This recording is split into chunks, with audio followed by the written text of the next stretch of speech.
전자 스크랩을 다루다 보면 겉으로 드러나는 색감이나 형태만으로 가치를 판단하려는 시도가 자연스럽게 따라옵니다. 특히 명금판처럼 표면에 금도금이 적용된 소재는 시각적인 요소만으로도 상당한 기대치를 형성하게 만듭니다. 하지만 실제 공정에서 확인되는 결과는 그 기대와는 다른 방향으로 전개되는 경우도 적지 않습니다. 오늘 공정은 동일한 샘플만을 모아 평균값을 도출하는 방식이 아닙니다. 실제 현장에서 유입되는 것처럼 다양한 구조의 명금판이 혼합된 상태 그대로 진행합니다. 다만 한 가지 분명한 점은 이번에 사용된 명금판은 모두 특수 장비에서 나온 고품질 계열 소재라는 점입니다. 즉, 출처나 등급이 섞인 것이 아니라 구조와 도금 방식만 서로 다른 구성입니다. 이번에 준비된 명금판은 총 9.84kg. 단순히 수량이나 무게만 놓고 보면 공정을 통해 결과 흐름을 확인하기에는 무리가 없는 수준의 물량입니다. 하지만 이 소재의 핵심은 얼마나 모였는가가 아니라 어떤 구조들이 함께 섞여 있는가에 있습니다. 현장에서 수거되는 명금판은 출처와 용도에 따라 도금 방식, 기판 구조, 모재의 성질, 이 세 가지 요소에서 상당한 차이를 보입니다.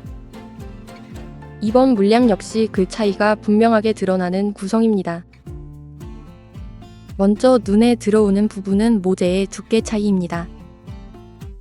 동일하게 특수장비에서 나온 고품질의 명금판이지만 한쪽은 손으로 쉽게 휘어지는 얇은 구조를 가지고 있습니다.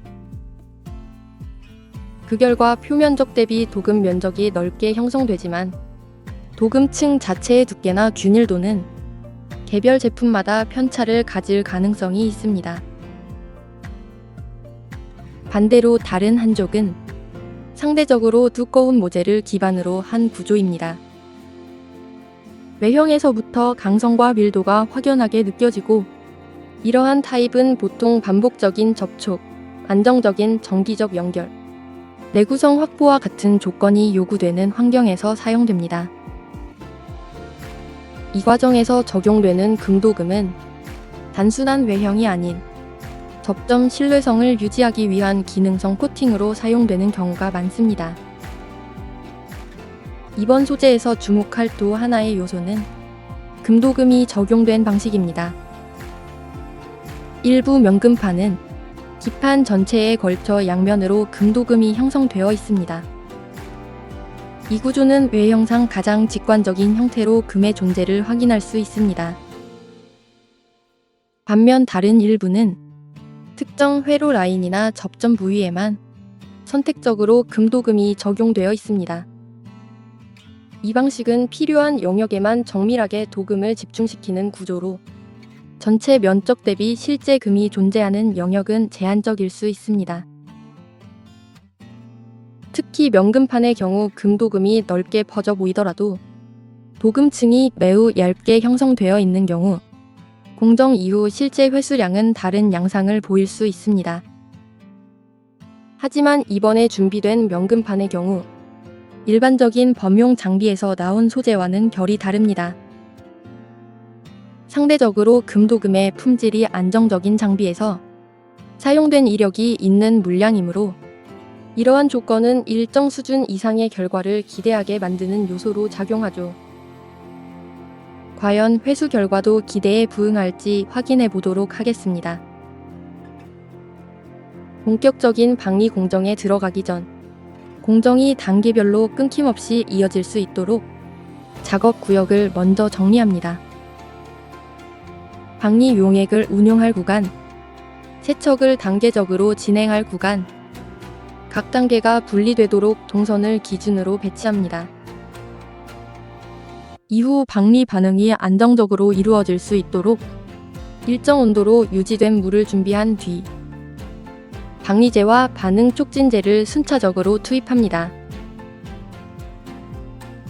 이 과정에서 중요한 부분은 용액 내에 남는 잔여 입자 없이 모든 성분이 완전히 용해되어 균일한 상태를 만드는 것입니다. 만약 용해되지 않은 입자나 농도 편차가 남아있는 상태에서 공정을 시작하게 되면 반응 속도나 효율이 구간별로 달라질 수 있기 때문에 초기 단계에서 충분한 교반을 통해 완전히 안정된 용액 상태를 만들어주는 것이 중요합니다. 용액이 안정화되면 비로소 박리 공정에 들어갈 준비가 완료됩니다. 이제 준비된 명금판을 박리 용액에 순차적으로 투입합니다. 용액에 들어가는 순간부터 표면에 형성된 금도금층은 빠르게 반응을 시작하며 용액 내부로 용해되는 형태로 이동합니다. 이번처럼 다양한 구조의 명금판이 혼합된 상태에서는 도금 면적, 도금 두께, 적용 방식의 차이 등의 요소가 작용하면서 동일한 시간 안에서도 각 소재마다 반응 속도가 약간씩 차이가 날 수 있습니다. 다만 반응 자체는 일정 조건이 형성되면 비교적 빠르게 진행되기 때문에 장시간 침지보다는 투입, 반응, 상태 확인, 다음 투입, 이 흐름을 반복하면서 전체 공정을 컨트롤하는 방식으로 진행합니다. 박리 반응을 마친 명금판은 옆에 준비해 놓은 세척 구간으로 이동합니다. 세척은 맑은 물이 담긴 통에서 표면에 남아있는 박리 용액을 최대한 씻어내어 박리 용액이 그대로 남아있는 상태를 최소화합니다. 특히 명금판의 구조상 회로 라인 사이 미세한 유철, 접점 주변과 같은 부분에 용액이 머무르기 쉬운데 이 잔류 용액을 얼마나 최대한 제거하느냐에 따라 최종 회수 결과가 달라질 수 있습니다. 그래서 세척 단계에서는 단순히 담갔다 빼는 수준이 아니라 충분한 접촉 시간을 확보하며 표면뿐만 아니라 구조 내부까지 세척이 이루어질 수 있도록 진행합니다. 그리고 바로 이어서 2차 세척을 진행합니다. 1차 세척으로 제거되지 않은 미세 잔류물과 반응 흔적을 한 번 더 정리하는 과정입니다. 박리와 세척 과정이 완료되면 용액과 불순물을 분리하는 여과 과정을 진행합니다. 앞 단계에서 만들어진 용액은 금도금이 용해된 상태로 포함되어 있는 핵심 용액입니다. 동시에 박리 과정에서 떨어져 나온 기판 잔여물, 미세 입자, 기타 반응 부산물들도 함께 혼재되어 있는 상태입니다. 이 상태를 그대로 두게 되면 이후 공정에서 반응 효율에 영향을 줄 수 있기 때문에 용액과 고형 불순물을 명확하게 분리하는 과정이 필요합니다. 앞선 단계에서 나온 박리 용액, 세척 용액들을 모두 여과지 위로 용액을 천천히 통과시키면서 액체와 고형물을 물리적으로 분리합니다. 이 과정에서 핵심은 속도가 아니라 분리의 완성도입니다. 너무 빠르게 진행할 경우 미세 입자가 함께 통과하면서 용액의 순도가 떨어질 수 있기 때문에 일정한 흐름을 유지하면서 차분하게 진행하는 것이 중요합니다. 여과가 진행되면서 여과지 아래에는 비교적 깨끗하게 정리된 용액이 여과지 위에는 불순물들이 남게 됩니다. 이제 여과가 끝난 용액은 반응 용기로 옮겨지고 용액 속에는 고형 불순물은 제거된 상태이지만 금성분은 여전히 용액 내의 이온 형태로 존재하고 있습니다. 즉, 눈에 보이는 형태가 아니라 용해된 상태로 분산되어 있는 금. 이 상태를 실제로 회수 가능한 형태로 전환하는 과정이 필요합니다. 이 단계에서 사용하는 방법이 아연 치환 반응입니다. 반응 용기에 담긴 용액에 아연말을 투입하면 용액 내에서 금 이온과 아연이 반응을 일으키게 됩니다. 이 반응은 금보다 반응성이 높은 아연이 먼저 반응하면서 용액 속에 있던 금 이온을 금속 상태로 환원시키는 구조입니다. 반응이 시작되면 표면에 기포가 생기며 미세한 입자 상태로 생성된 뒤 용액 합으로 가라앉게 됩니다. 아연 치환 반응이 마무리되면 용액의 상태가 한번 바뀌어 있습니다. 여기서 바로 다음 단계로 넘어가지 않고 여과를 통해 한 번 더 정리를 합니다. 이번 여과는 불순물을 제거한다기보다는 반응 결과를 구조적으로 나누는 과정에 가깝습니다. 여과지 위에 남는 물질을 보면 하나는 아연 반응을 통해 만들어진 금포암 침전물, 그리고 다른 하나는 반응 조건에서 더 이상 변하지 않고 남아있는 아연말, 이 두 가지가 함께 존재합니다. 여기서 주의할 점은 바로 순수한 금으로 해석하면 안 된다는 것입니다.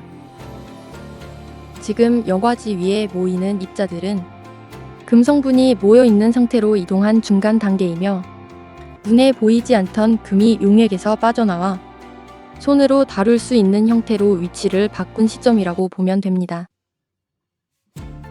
이렇게 분리된 고형물을 기준으로 세척과 여과를 반복한 뒤 잔류 아연을 정리하기 위해 희석한 묽은 염산을 천천히 가해줍니다. 염산이 닿는 순간 남아있던 아연과 반응이 시작되면서 표면에서 기포가 올라오는 모습을 확인할 수 있습니다. 반응이 이어지는 동안 기포가 올라오는 구간과 반응이 줄어드는 구간을 확인하면서 잔류 아연이 어느 정도 정리되었는지 상태를 판단할 수 있습니다.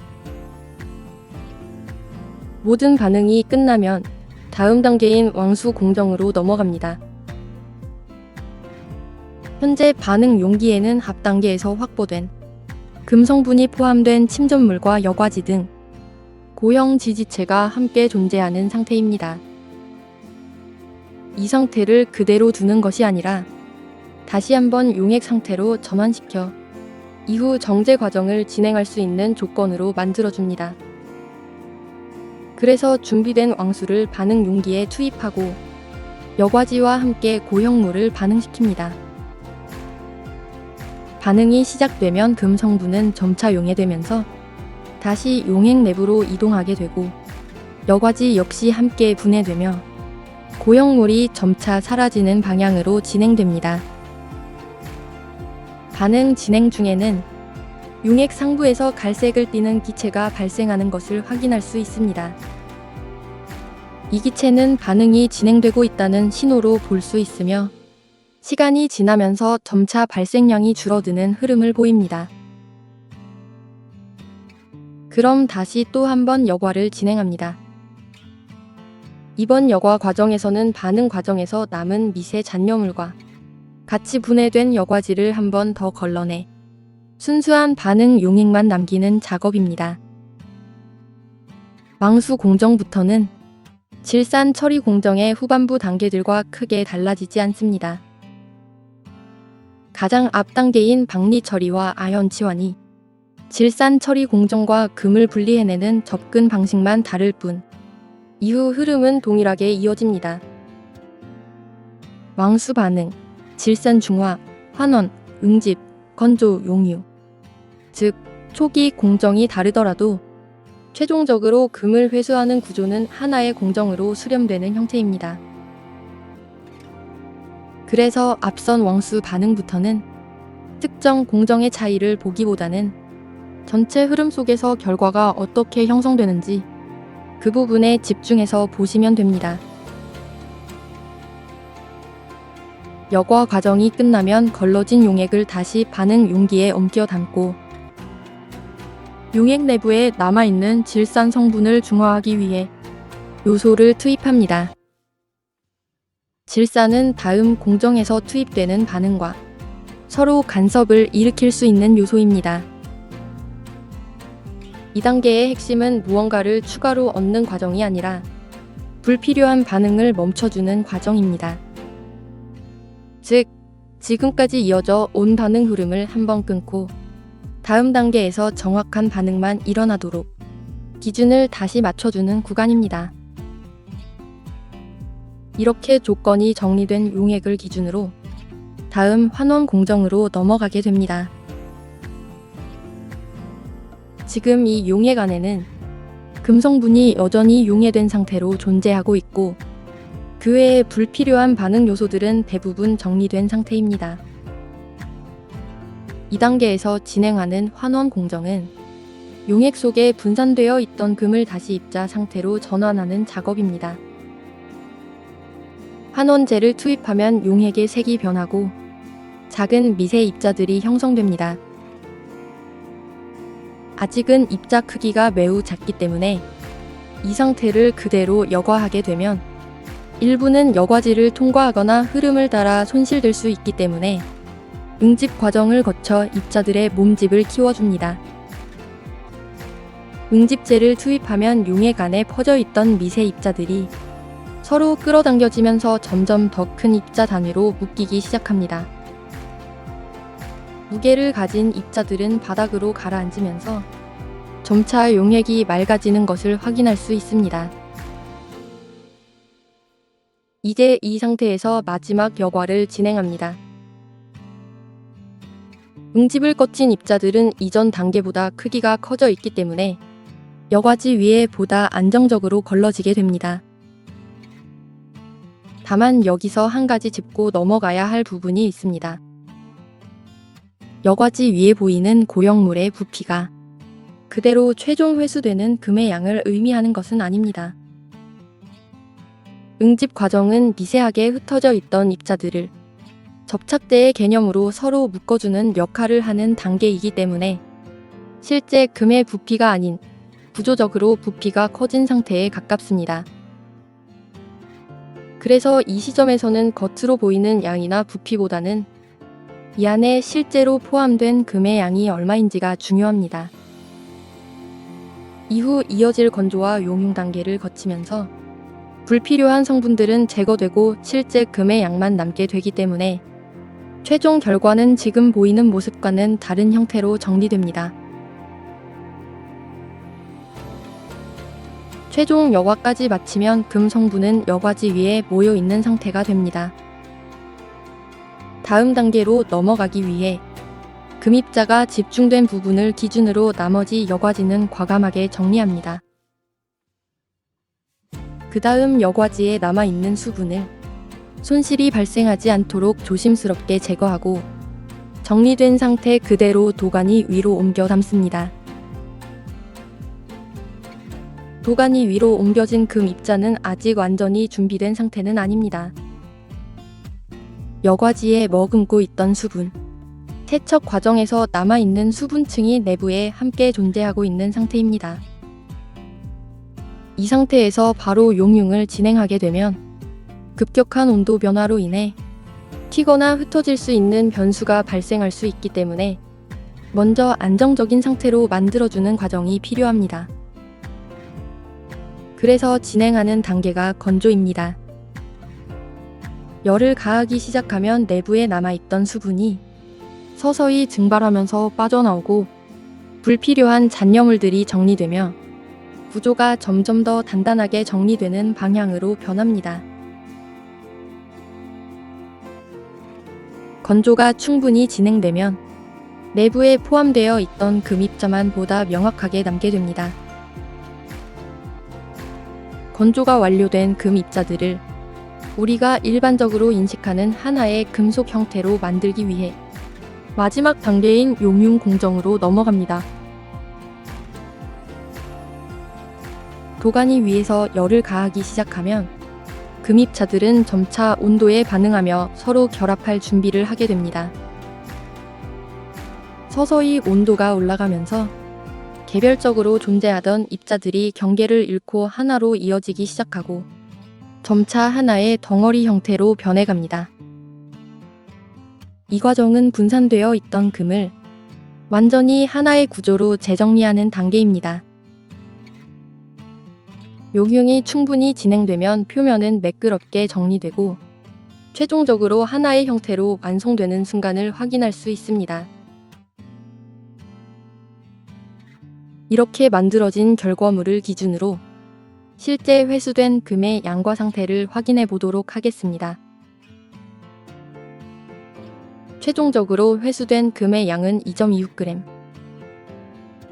이번 공정에 투입된 명금판은 총 9.84kg이었습니다. 이 기준으로 환산하면 1kg당 약 0.23g 수준의 회수율로 정리됩니다. 이번 결과에서 확인할 수 있는 핵심은 외형적인 금도금의 존재와 실제 회수량은 별개의 영역이라는 점입니다. 특히 이번 소재는 특수 장비에서 나온 고품질의 명금판이었음에도 실제 회수량은 킬로그램당 기준으로 보면 낮은 구간에 형성되었습니다. 또한 이번처럼 다양한 구조가 혼합된 상태에서는 고효율 소재가 포함되어 있더라도 전체 평균은 다른 방향으로 형성될 수 있습니다. 이 지점부터는 단순히 이번 결과를 넘어서 실제 현장에서 반복적으로 확인되는 흐름들을 한번 정리하고 넘어가겠습니다. 최근 들어 저희 영상을 보시고 직접 스크랩을 모아 금 추출 의뢰를 맡기시는 분들이 확실히 많이 늘었습니다. 그 과정에서 현장에서 반복적으로 확인되는 패턴이 있습니다. 첫 번째, 금색이면 된다는 기준. 가장 많이 보이는 경우입니다. 금색이 보이면 무조건 가치가 있을 것이라고 판단하고 모으는 경우. 하지만 실제로 확인해보면 금도금이 아닌 신주, 황동, 기타 합금 계열이 상당 부분 포함되어 있습니다. 즉, 금처럼 보이는 것과 실제로 회수 가능한 금은 완전히 다른 영역입니다. 겉으로 보이는 색감은 판단 기준이 될 수 없다는 걸 알고 계셔야 합니다. 두 번째, 분석기 수치에 대한 오해. 두 번째로 많이 보이는 부분입니다. 분석기에 찍힌 숫자를 그대로 회수 결과로 받아들이는 경우, 분석기는 표면 상태를 기준으로 현재 성분을 참고용으로 보여주는 장비입니다. 도금의 존재 여부, 대략적인 품질 수준, 이 정도를 파악하는 데는 의미가 있지만 그 수치 그대로 회수가 이루어진다는 의미는 아닙니다. 실제 결과는 도금 두께, 적용 방식, 모재 구조, 전체 무게와 부피, 이 모든 요소가 함께 작용하면서 결정됩니다. 그래서 분석기에서 나타난 숫자를 기준으로 기대치를 잡는 순간 결과와의 간극이 크게 벌어질 수 있습니다. 세 번째, 혼합 수집의 문제. 세 번째는 서로 다른 성격의 소재를 구분 없이 함께 모으는 경우입니다. 고품질, 저품질, 그리고 금이 아닌 소재까지 하나로 섞이게 되면 공정 과정에서 불필요한 반응 요소가 증가하고 용액 관리, 반응 조건, 여과 효율 등 모든 부분에서 변수가 커지게 됩니다. 결과적으로 회수 효율은 구조적으로 낮아질 수밖에 없죠. 그래서 실제로는 같은 종류끼리 나눠서 모으는 것이 가장 중요합니다. 네 번째, 물량 기준의 현실. 추가로 많이 보이는 부분이 물량 자체가 너무 적은 경우입니다. 영상에서도 계속 보여드리지만 샘플링을 진행하더라도 동일 품목 기준 최소 1kg 이상, 그 정도는 되어야 의미 있는 결과를 확인할 수 있습니다. 품질이 낮고 물량까지 적은 경우 공정을 진행하더라도 결과 자체가 형성되기 어려운 조건입니다. 이번 영상도 마찬가지입니다. 특수 장비에서 나온 고품질 금도금 명금판. 조건만 보면 기대치를 만들 수 있는 소재였지만 최종 회수량은 2.26g. 이 결과는 단순히 좋다 나쁘다의 문제가 아니라 구조, 도금 방식, 두께, 분포, 이 모든 요소가 복합적으로 작용한 결과입니다. 그래서 이런 경우에는 무조건 금 추출을 진행하기보다는 명금판 자체로 유통하는 것이 더 효율적인 선택이 될 수도 있습니다. 실제 유통 단가는 회수 결과를 통해 어느 정도 방향을 잡을 수 있겠죠. 결국 중요한 기준은 하나입니다. 모든 스크랩의 종점이 금 추출로 이어지는 것은 아닙니다. 어떤 소재인지, 어떤 구조인지, 어떤 방식으로 가치를 만드는 것이 유리한지, 이걸 정확히 파악한 뒤 그에 맞는 선택을 해야 실제 이익으로 이어집니다. 저희는 스크랩 매입, 금 추출 공정 두 가지를 모두 직접 운영하고 있기 때문에 소재 상태에 따라 어떤 방향이 더 효율적인지 실제 데이터 기반으로 안내드리고 있습니다. 무조건 공정을 권하는 것이 아니라 결과 기준으로 판단하는 방식입니다. 저희는 앞으로도 실제 공정을 통해 확인된 결과만을 기준으로 정확한 정보를 전달드리겠습니다. 오늘 영상이 도움이 되셨다면 구독과 좋아요, 알림 설정 부탁드립니다.